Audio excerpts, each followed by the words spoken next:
Fala turma, chegou a hora dos nossos códigos melhorarem e muito, chegou a hora da gente conseguir mudar um pouco essa característica aqui. Eu particularmente não tenho muitos problemas, mas começa a ficar uma coisa meio chata, meio repetitiva, porque é tudo uma linha embaixo da outra e as coisas parece que não mudam, né? É sempre igual, é sempre a mesma coisa.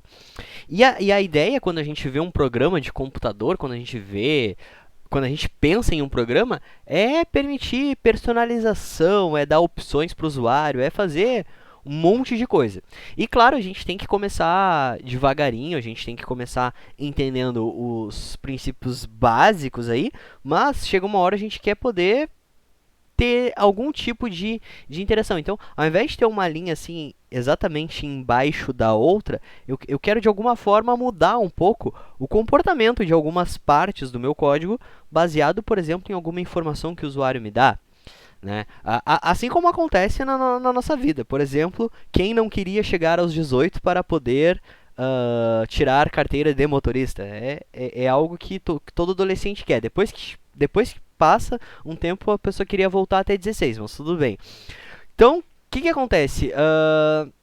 A gente precisa, de alguma forma, permitir que o nosso código ele deixe de executar de maneira estritamente linear, tá? Então, esse vídeo aqui vai de encontro ao último material que fala sobre condicionais. Qual que é a ideia? Eu mostrar para vocês como que eu crio essas condicionais e como que eu deixo que o meu código execute de maneira tão linear e passe a fazer certas perguntas, vamos dizer assim, para si mesmo e mudar o que vai ser executado ou não. Então, a primeira coisa que a gente tem que entender é que existe... Deixa eu trazer esse cara aqui para depois. Vamos primeiro falar de if.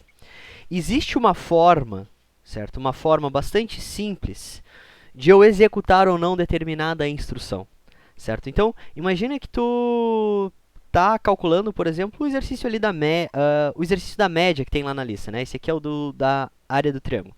Então, imagina que tu calculou lá uma média. Então, eu vou criar aqui float v1, v2 e resultado, tá?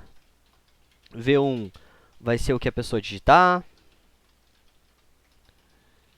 V2 vai ser o que a pessoa digitar. Faltou um T ali em cima, já vi. E o resultado vai ser igual ao V1 mais V2 dividido por 2, tá? Isso aqui é a média entre dois valores. E de acordo com o resultado, eu quero mostrar uma mensagem. Então, por exemplo, vamos supor que isso aqui está relacionado à aprovação de um aluno em determinada prova, em determinado exame. Então, eu posso dizer assim, ó, você foi aprovado. Ou eu posso dizer, você foi reprovado. Né? Esse aqui é o exemplo mais tradicional da gente entender aí o que seria a média, usando a média aritmética, né? Usando uma média, usando um valor, como que eu mudaria aí a mensagem que eu estou mostrando. Então, neste caso, o que eu estou fazendo é mostrando as duas mensagens. Então, ó, Java C condicionais, Java condicionais, e o resultado disso é, digito dois valores, por exemplo, vamos supor que o cara tirou 7 e depois o cara tirou 8, e ele fala, você foi aprovado, você foi reprovado. Ele mostra as duas mensagens. Por quê? Meu código ele executa linha a linha, linearmente, né, uma linha depois da outra, até chegar aqui. E vai mostrar as duas mensagens. Existe, em todas as linguagens de programação, pelo menos que eu conheço, uma forma de eu testar, que é o que a gente chama de estrutura de controle.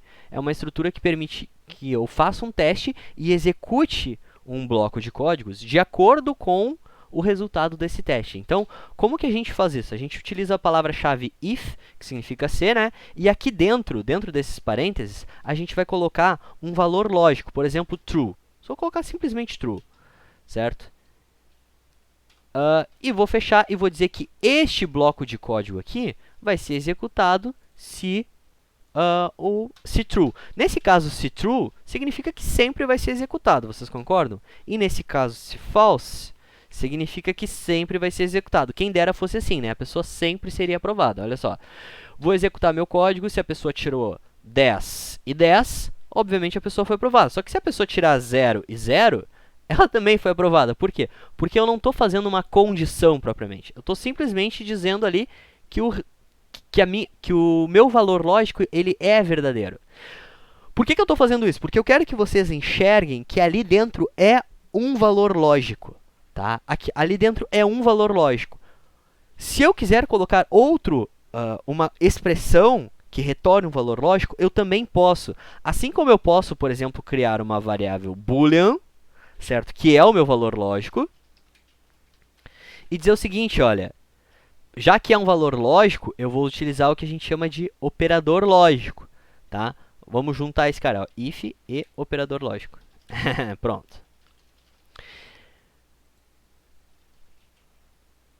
Qual que é a minha operação mais simples aqui para ver se o cara foi aprovado? É basicamente isso aqui, né? Se o resultado é maior ou igual a 7. Notem que isso aqui é um valor lógico. Inclusive, a gente consegue mostrar ele na tela. Ó, valor lógico. E aí, eu posso usar ele dentro da minha condição para verificar se ele foi aprovado ou não. Esse aqui eu vou manter como... vou manter como falso porque eu não estou interessado nele. Estou interessado só nesse aqui. O que vai acontecer agora? Se eu compilar e executar o meu código e o cara for realmente aprovado, eu espero ver um true e você foi aprovado. Se o cara não foi aprovado, eu espero ver um false e não vai mostrar a mensagem. Notem que eu mudei o fluxo do meu código. Eu disse que determinado bloco ia ser executado ou não de acordo com a minha vontade. Essa é a ideia. Tá? E é claro, a gente pode pegar esse cara aqui, essa expressão aqui, e colocar aqui dentro também. Daqui a pouco eu mostro isso no exemplo. Tá, e nesse caso aqui, qual que seria o contrário? Eu poderia fazer a mesma coisa, né? Valor lógico igual a res menor que 7, colocar aqui dentro e aí eu teria um caso para reprovado. Mas existe em Java, certo? Uma coisa que a gente chama de negação, tá? Negação de valor lógico, tá? Como que funciona a negação de valor lógico? Eu coloco um ponto de exclamação na frente desse valor lógico. Posso colocar na frente da expressão, posso colocar na frente do valor lógico, posso colocar em qualquer coisa que me retorne um true ou false, ok? Vou compilar isso aqui, javac condicionais.java. Vou executar. E agora, o resultado disso, quando o cara aprova, você foi aprovado. Quando o cara reprova, você foi reprovado. Ou seja, eu criei aqui uma condição permitindo que o usuário, permitindo executar ou não determinado bloco de código. Notem que aqui, pessoal, eu estou fazendo uma linha só de código, mas eu poderia colocar o seguinte, ó, aqui dentro. Já que ele foi reprovado, ele teve direito a uma nova prova, né? Então, eu vou criar uma nova variável, que vai ser nova nota. Vamos colocar uma mensagenzinha só para fazer sentido para o usuário, né? Qual a nota da recuperação? E aqui dentro eu posso colocar, ó, if nova nota for maior ou igual a 7, por exemplo. Mostra a mensagem, parabéns, você conseguiu a aprovação, né? Só para provacão. Tava mostrando certo ali, meus... aprovacão. Tá? Eu vou tirar aqui os meus acentos que eu não sei como é que está configurado no meu terminal. Beleza, o que acontece agora? Vamos lá, javac condicionais.java, java condicionais. Se o cara reprovar, ele tem uma segunda chance. Se o cara tirar 3, não acontece nada. Agora, se o cara tirar... Vamos lá, reprovou e tirou 8 na recuperação, no exame, sei lá. Parabéns, você conseguiu a aprovação. Ou seja, o if, ele não precisa obrigatoriamente permitir a execução de uma linha só, né? Ele abre... Sempre que eu tenho umas chaves aqui, eu estou abrindo um bloco de código e dentro dele eu posso colocar outros blocos de código que vão conter outros blocos de código. Então, isso me dá uma flexibilidade na hora de criar meus programas e permite que a gente comece a fazer algo que seja muito mais interessante do que simplesmente uma linha embaixo da outra, né? Notem, pessoal, o valor aqui da indentação. Indentação é esse espaço que eu dou aqui, ó, para dentro desse if, na hora da leitura, na hora de entender que bloco está dentro de que bloco. Claramente, eu vou tirar o zoom aqui só para a gente visualizar. Opa, foi demais. Claramente, a gente consegue visualizar que todo esse bloco aqui está dentro do meu main, certo? Tá aqui as chaves abrindo do main, tá aqui as chaves fechando do main.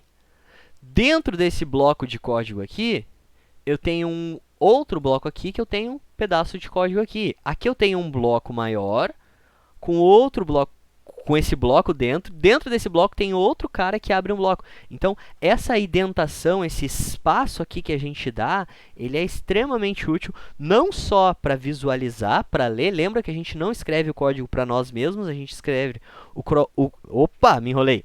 Nós não escrevemos os códigos para nós mesmos. Nós escrevemos os códigos para que os outros leiam, né? Se você for trabalhar num time onde vão ter várias pessoas lendo código, escrevendo código, todos precisam ler, todos precisam escrever. Por isso que a gente utiliza uma linguagem parecida, até mesmo durante a indentação, aí, a organização do código. Tá bom? Depois, no próximo vídeo, a gente continua falando aí de if-else, que é uma continuação desse exercício aqui de condicionais. Tá bom? Valeu, pessoal. Um abraço. Até o próximo.